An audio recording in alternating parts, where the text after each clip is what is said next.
Now, I would like to invite Michelle Nallen to come forward to light the chalice and lead us in our affirmation of covenant, which is printed in your order of service.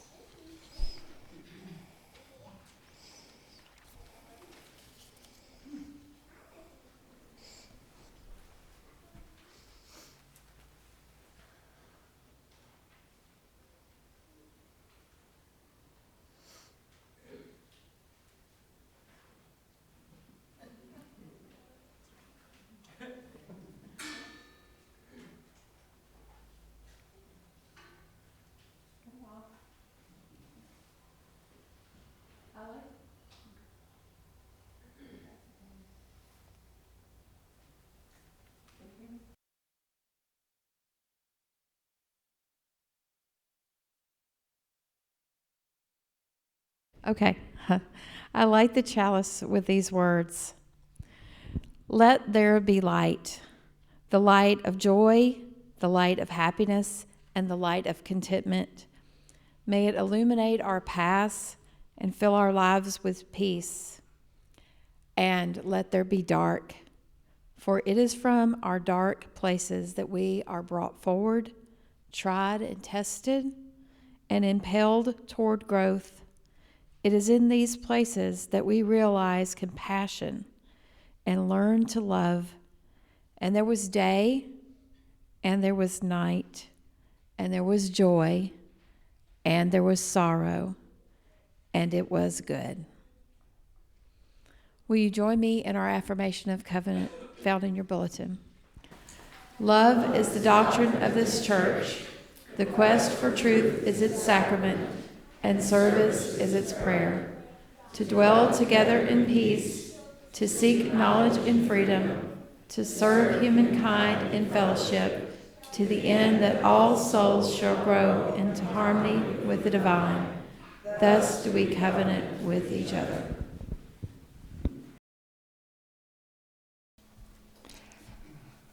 My earliest memories of the tarot come from my mother.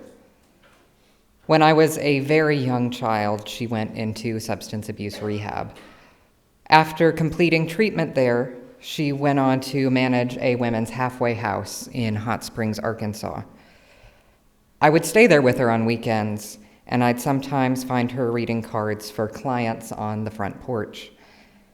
I see them now, bending toward each other in the quiet evening, mirroring the two massive oak trees in the front yard, a line of brightly colored cards on the table between them. My mother's deck was the Halloween Tarot by Kipling West, which, if you knew my mother, of course it was. To this day, I primarily associate tarot with black cats, friendly ghosts, and a dentist's worst nightmare. I would peek at this scene through the glass door of the house, barely able to hear my mother's hushed voice. She had made sure I understood a tarot reading as a deeply vulnerable space, not to be entered into uninvited. Early French occultists claimed that tarot reading had ties to ancient Egypt and the Kabbalah. These claims were not based in historical fact. This kind of shaky appeal to ancient knowledge is not at all uncommon in modern occultism and paganism. When I first began to learn about Wicca in the 2010s, the idea of its roots in an ancient witchcraft religion were still very prevalent. Since then, I have seen many more Wiccans, accept the historical reality of our faith. It was founded between 1921 and 1950 by Gerald Gardner, Doreen Valiente, and other wealthy English country club goers in England. All of them, Gardner in particular, were inspired by the long discredited witch cult theory of English folklorist Margaret Murray. While not every pagan is Wiccan, much of modern paganism does draw from Wicca. Even Reconstructionist pagans, such as Hellenic or Norse pagans, have to grapple with large gaps in the historical record. My personal view on all of this is that modern paganism, while inspired by very sincere and ancient sentiment, is ultimately a modern faith for modern times. Still, amidst all of these historical complications, researching modern pagan eclipse traditions has been very difficult. I have found some sources using language as vague as the eclipse being a time of great power. What kind of power, they didn't say. Other sources, like Cleo Ajana's recent article in The Wild Hunt, offer more food for thought. Ajana sees the eclipse as a time for new beginnings and potential after years of repeated tragedy. She herself grew up just down the street from the Francis Scott Key Bridge in Baltimore, the site of last week's deadly bridge collapse. With tomorrow's eclipse, she hopes we can explore healing and transformation. These modern pagan eclipse celebrations differ from ancient myths in tone, where modern pagans tend to view the eclipse as a positive event. Ancient stories are almost always terrifying. Often, eclipses were understood as the sun being devoured by some terrible monster. For example, one Aztec pictograph depicts a jaguar swallowing the sun. Across the Atlantic, the ancient Norse told stories of two wolves that perpetually chased the sun and moon. It is difficult to know for sure whether these stories were poetic license or attempted explanation of observed phenomena. The first known person to explain the moon blocking out the sun's light was Anaxagoras, a Greek philosopher born in 500 BCE. Still, I think the spread of this information has influenced the way modern pagans relate to the eclipse. Instead of seeking external explanations, we tend to turn inward, which brings me back to the tarot. While many people do place stock in the tarot's ability to tell the future, I view them mostly as a meditative tool. When I'm confronted with any difficult situation, the act of interpreting a tarot spread often helps me organize my thoughts. And perhaps it does open up a channel for various gods and spirits to get the message through my thick head. You know, the devil card did show up in every tarot reading I did while I was dating my middle school boyfriend. I could be bad at shuffling, or someone could have been desperate. Joking aside, I do believe that tarot decks themselves can hold immense spiritual power. I never feel as close to my mother as I do when I hold her cards. To this day, I haven't been able to let anyone else touch them. Now, a bit of practical information. Most modern tarot decks consist of 78 cards split into major arcana and minor arcana. The minor arcana are divided into 4 suits, structured just like a standard playing card deck. The major arcana are the ones that everyone's seen in the movies.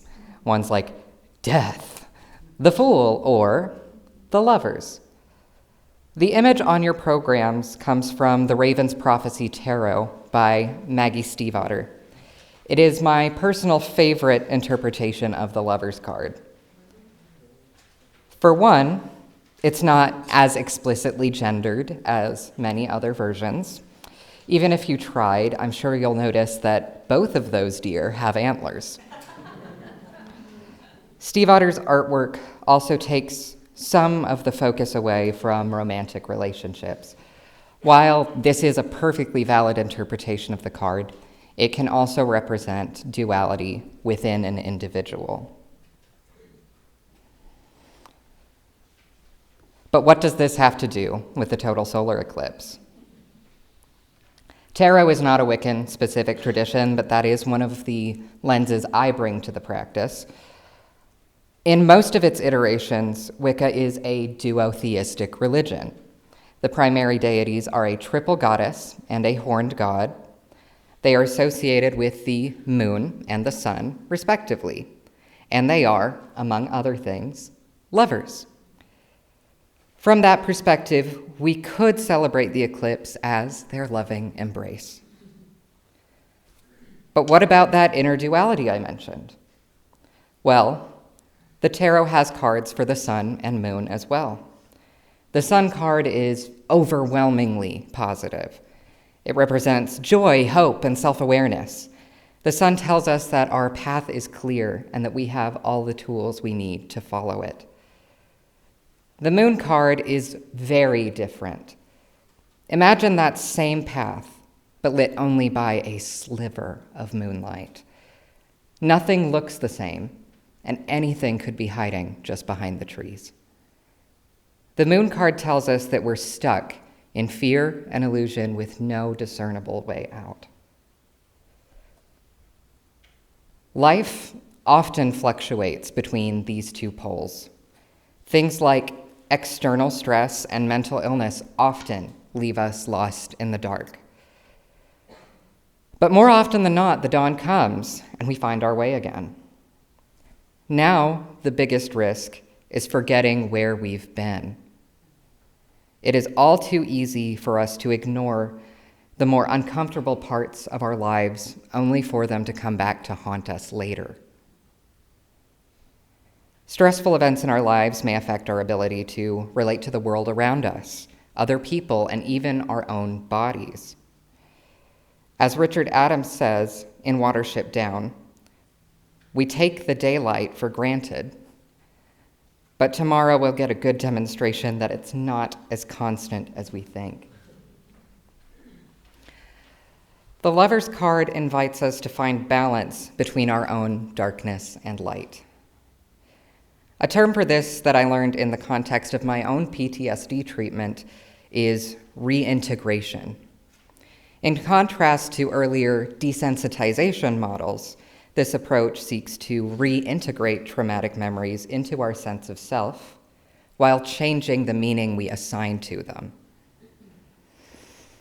Desensitization methods can subdue our reactions to reminders of our past, but they fall short of letting us move on and learn from our trauma. I know that sometimes I need to recognize my darkness.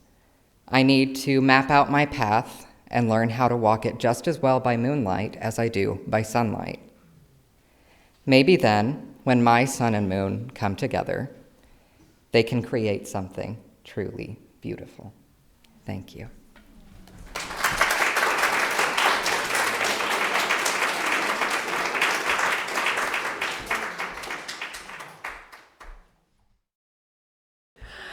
Now I'd like to invite Michelle Nallen to come back up and extinguish our chalice as we speak our closing words together. Go out into the world in peace, have courage, hold on to what is good, return to no person evil for evil, strengthen the faint-hearted, support the weak, help the suffering, honor all beings, and may you experience the wonder of what is to come tomorrow. May you be a child again in the magic of it. Amen. Go in peace. Blessed be.